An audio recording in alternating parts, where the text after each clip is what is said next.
Assalamualaikum, perkenalkan nama saya Mila Arumil Jannah dari Program Studi Ekonomi Islam Fakultas Ekonomi dan Bisnis Unisnu Jepara. Di video kali ini saya akan menjelaskan beberapa hal mengenai investasi di pasar modal syariah. Nah, apa aja sih hal-hal yang mengenai investasi di pasar modal syariah? Oke, yang pertama adalah karakter investor syariah. Untuk karakter investor syariah itu ada 3 tipe. Yang pertama, tipe konservatif.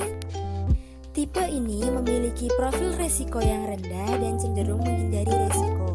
Dalam hal berinvestasi, investor ini lebih menyukai instrumen investasi yang aman dan takut jika pokok investasi akan berkurang. Selain itu, tipe investor ini juga merasa nyaman dengan instrumen investasi yang imbal hasilnya tidak terlalu besar tetapi bergerak stabil. Yang kedua yaitu tipe moderat. Tipe ini memiliki karakteristik yang siap menerima fluktuasi jangka pendek dengan potensi keuntungan yang diharapkan dapat lebih tinggi dari tingkat inflasi dan deposito. Dan yang ketiga yaitu tipe agresif. Tipe ini memiliki profil resiko agresif, sangat siap untuk kaya dan juga siap untuk jatuh miskin. Seseorang dengan profil resiko agresif siap kehilangan sebagian besar atau bahkan seluruh dana investasinya demi imbal hasil yang besar. Selanjutnya yaitu pemilihan saham syariah. Yang pertama, kenali daftar saham-saham syariah. Khusus untuk saham syariah, kita harus mengenali daftar perusahaan apa saja yang bisa kita tanamkan saham di dalamnya. Untuk mengetahui hal ini, dapat mengeceknya melalui daftar indeks saham syariah. Ada 3 jenis indeks saham syariah di Bursa Efek Indonesia, yaitu Indeks Saham Syariah Indonesia, Jakarta Islamic Index, dan Jakarta Islamic Index 70. Yang kedua, pastikan saham bebas dari praktik yang tidak sesuai Islam. Setelah mengetahui daftar emiten yang bisa kita beli untuk berinvestasi saham syariah, langkah berikutnya adalah mengecek ketepatan emiten tersebut. Pastikan kembali bahwa saham yang telah tercatat bebas dari praktik-praktik yang bertentangan dengan ajaran Islam, seperti perjudian, riba, jual beli resiko, suap, memproduksi, mendistribusikan dan memperdagangkan barang atau jasa yang haram, dan perdagangan palsu. Ketiga, jangan asal pilih saham. Cek fundamental dan lakukan analisa teknikal. Saat kita investasi saham, tentu hindari asal pilih saham.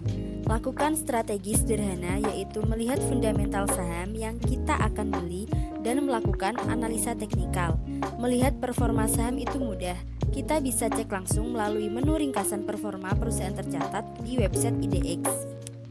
Pastikan saham tersebut memiliki kinerja yang baik seperti tergolong saham dengan kapitalisasi pasar yang besar dan memiliki prospek bisnis yang cemerlang. Selanjutnya kita ke tahapan investasi di pasar modal syariah, yaitu teknik analisis teknikal dan teknik analisis fundamental. Untuk analisis teknikal ditujukan untuk mengamati pola-pola seperti data pasar, harga saham, dan volume transaksi. Data yang dibutuhkan adalah harga saham, volume transaksi, pergerakan indeks saham, dan indikator teknikal lainnya. Untuk tujuannya, menentukan kapan kita melakukan pembelian dan digunakan untuk jangka waktu pendek. Sedangkan analisis fundamental, titik beratnya ada pada kondisi ekonomi, siklus industri, dan keuangan perusahaan. Data yang dibutuhkan adalah data kondisi dan pertumbuhan ekonomi, perkembangan industri, dan data umum perusahaan. Tujuannya menentukan apa saham yang harus dibeli dan digunakan untuk jangka waktu menengah hingga jangka panjang. Selanjutnya terdapat hal-hal yang perlu diperhatikan sebelum membeli saham, yaitu profil dan tingkat likuiditas perusahaan, fluktuasi di IHSG, ROE atau laba dari investasi pemegang saham di perusahaan tersebut, sales atau penjualan, dan EPS. Berikutnya adalah analisis return portofolio dan strategi yang digunakan. Ya, saya hanya mempunyai satu saham saja, yaitu saham SIDO. Sebelum membeli saham, dapat dilihat berdasarkan teknikal dan juga fundamentalnya terlebih dahulu.